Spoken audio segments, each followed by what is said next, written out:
Happy early birthday to the Duke of Montecito. Meghan Markle's husband is turning 41 and getting a lot of headlines for talking smack about his family. Again. The spare is not all there. Hello, my fam. It is Perez, the queen of all media, the original influencer, victorious against Blake Lively, Anglophile, royal watcher, and over the weekend, Princess Diana's son paid a visit to Ukraine. And he decided to get a little publicity. Sit down for an interview with The Guardian while in Kiev. This man, he does not make it easy to be neutral. That's right, I'm not a Prince Harry hater. I'm not a fan either. I'm in the middle. But this one is next level delulu. I'm starting to think it's narcissism, right?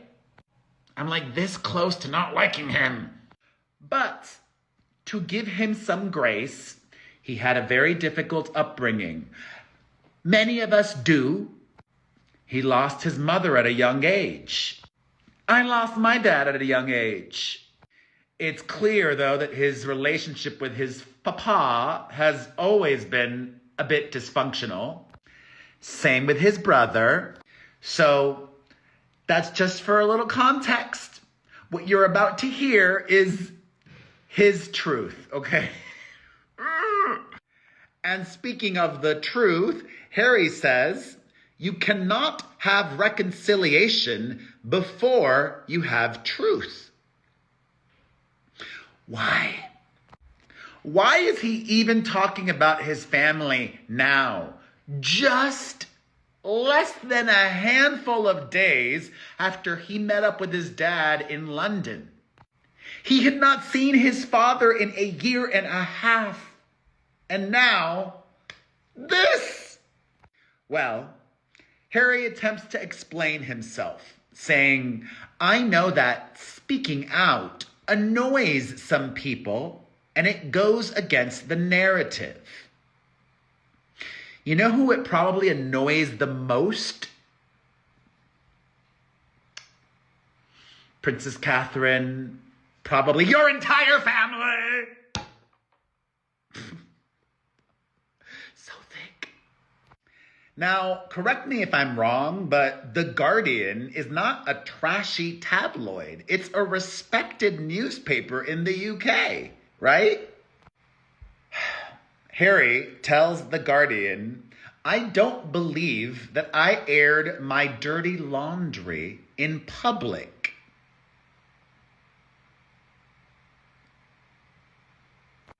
Yeah, there's that whole memoir thing. And he brings that up. The book, Harry says, it was a series of corrections to stories already out there. One point of view had been put out and it needed to be corrected. He messed with the wrong one. You know, if I was naive or just not someone who is a self-proclaimed royal watcher, I might have believed this. But there were many stories in Spare that were not correcting anything. There were numerous exclusives in his book that I heard for the first time there. The first thing that comes to mind is that epic showdown, the blowout, the fight that he had with his brother. And I'm not even going to bother searching for more, but I remember when I covered this a while ago, oh, I had never heard that before, or oh, I had never heard that before. My fellow royal watchers, this is your time, okay? In the comments section, remind us all the stories that originated in his memoir that were not correcting the record. And thusly, the stories that were airing his family's dirty laundry out. But Harry wants us to believe that writing the book was not an easy decision. He says, but I mean, Why are you even talking about your book now? Your book came out years ago. Spare was released in January of 2023, almost 3 years ago. I think I have an answer, actually, before I get to more of his... Y'all, I'm good. I've said this before, and I will say it again. The California resident and his wife are Kardashians now. Plus, they, unlike Kim and her family, don't make as much as the Kardashians. We have to look at most of what Prince Harry does through the lens of this is somebody navigating and acting from a place of need, wanting, needing money, especially because, like I said, they don't make as much as the Kardashians, but they probably spend close to the Kardashians. Just their security detail alone is millions upon millions a year. And hello, they have a whole team at their house, okay? Team of nannies, butlers, cleaners. They don't live a modest lifestyle in Montecito by any means. Harry says about Spare, it was a difficult message, but I did it in the best way possible. My conscience is clear. It's not about revenge. It is about accountability, he says. You know what, my friend? Accountability is a two-way street. Let's see if later on in this interview, Diana's son takes any accountability for his mistakes, because I'm sure his family would argue that Harold made plenty. Harry tells The Guardian that his wife Meghan gave him some words of wisdom, which were, just stick to the truth. Ooh, this is good. I didn't even need to ask you all, but I want to hear more, okay? I'm sure you have other examples. It says here, in his book, Harry also claimed that William teased him about his panic attacks. I don't remember hearing that anywhere before I read it in his book. Also, why did he even go to Ukraine? He's not a senior working royal. And the ego. Does he think his presence in Kyiv is going to help in any way? Let me play devil's advocate. He might argue, well, it doesn't hurt. It's only helping. I like to see both sides. And I can believe that argument. Him showing up is showing support, and the people of Ukraine could use all the support they're getting and not getting. How is Papa and Bro, how are they helping the folks in Ukraine or not?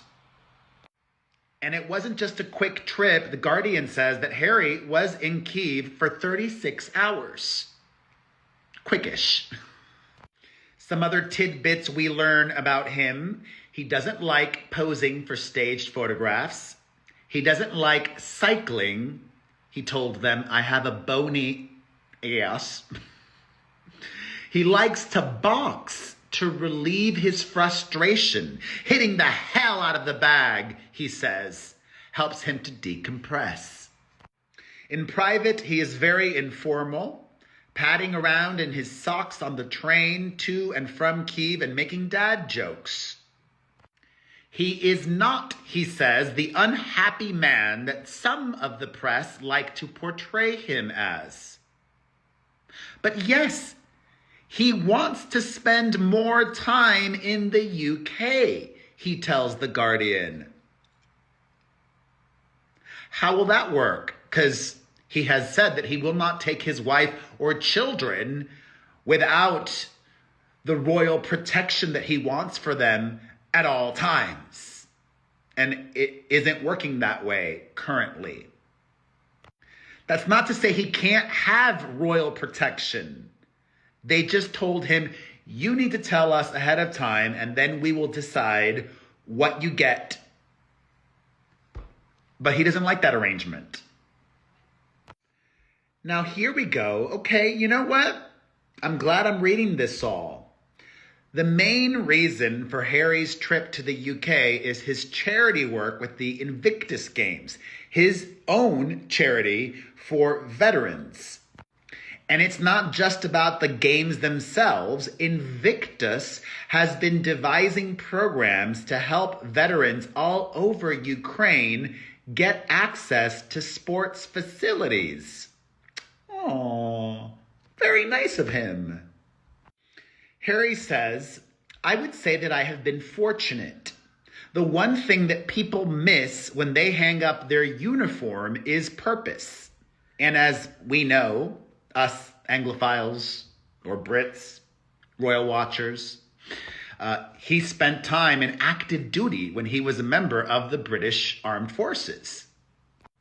Harry says, losing a sense of community and being part of a team, and of course the camaraderie and adrenaline, but at the heart of it is your job. Your role is serving a purpose larger than yourself.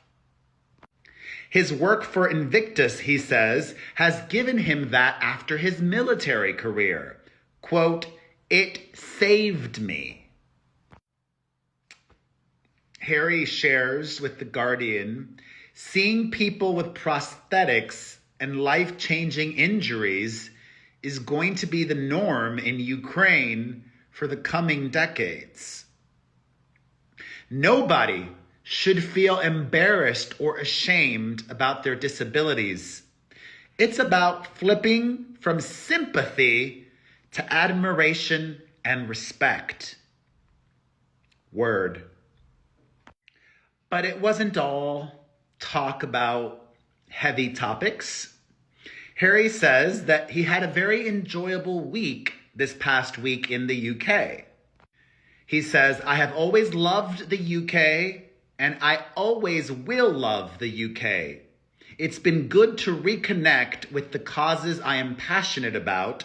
I have been able to spend some time with people that I have known for so long. It is hard to do it from far away. It is only in certain elements of the press where you see this talk about me being down or saying I am not smiling. This comes from people who think they know what I am thinking and how I am feeling. They are wrong. I think parts of the British press want to believe that I am miserable, but I am not. I am very happy with who I am, and I like the life that I live. Well, good. We have that in common. And if he hasn't always seemed tearful, it's understandable given what he has been going through, he says. Quote, I have certainly had to deal with some very stressful events over the last 4 years. There has been the uncertainty and stress of the litigation. Remember the suing the folks who determined the royal protection and suing the newspaper? He's very litigious. And he adds, the stress of the litigation and finding out certain things that have really, really hurt. But he believes there is a disconnect between what is written about him by some commentators and what most other people think. Harry counters, I feel a lot of support from the British public. Really? Even now, he says, when I feel like I have been destroyed by certain members of the British press, it serves them to think that the British public feels the same way about me as they do. But I don't feel that and I don't see that. For as long as I have known, certain elements of the British press have tried to speak on behalf of the nation. I think they are out of touch with the nation on lots of things. They hope to bring the public with them, but I think the British public can speak and think for themselves. So The Guardian explicitly asks, would he like to spend more time in the UK, to bring his children one day despite the issues over his security arrangements? He says, yes, I would. This week that he spent there has definitely brought that closer. Harry says that he wants and needs to see his father more often. Over the coming year, he says, the focus really has to be on my dad. Harry mentions his wife, Meghan, just once, only by name, a reference to something she told him about how telling the truth is the most efficient way to live. And if you think like that, he says, who would be stupid enough to lie? It takes up too much time and effort, he says.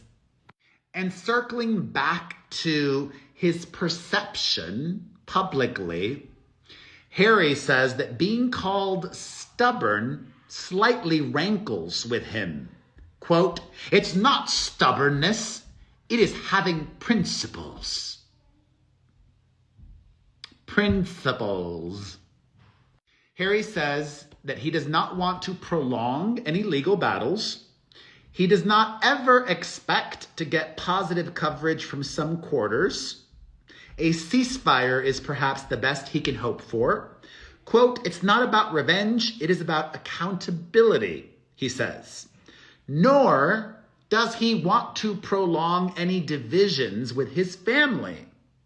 But in life, he says, quote, you cannot have reconciliation before you have truth. God, I want to hear their truth. I want to hear their truth so badly, but Charles and William adhere to Queen Elizabeth's motto, never complain, never explain. But you and I, well, you might actually be a royal. Hey, royal. I mean, I am the queen of all media, but that's a self-appointed title. We can explain and complain, and there is a lot to digest here that Harold has said. So, before we get to that, have you checked out my new merch? Grab your friends, wear your florals, and get that collection. Yeah, I did that. At buypopstuff.com. You can also get a personalized video greeting from me on the Cameo website, or sign up to enjoy our exclusive podcasts on Patreon. Those last two are cameo.com/myname and patreon.com/myname. P to the E to the R to the E to the Z to the H to the I to the L to the T to the O to the N. Me. But seriously, thank you for watching my videos. Thank you for watching until the end. That is the most meaningful way to support.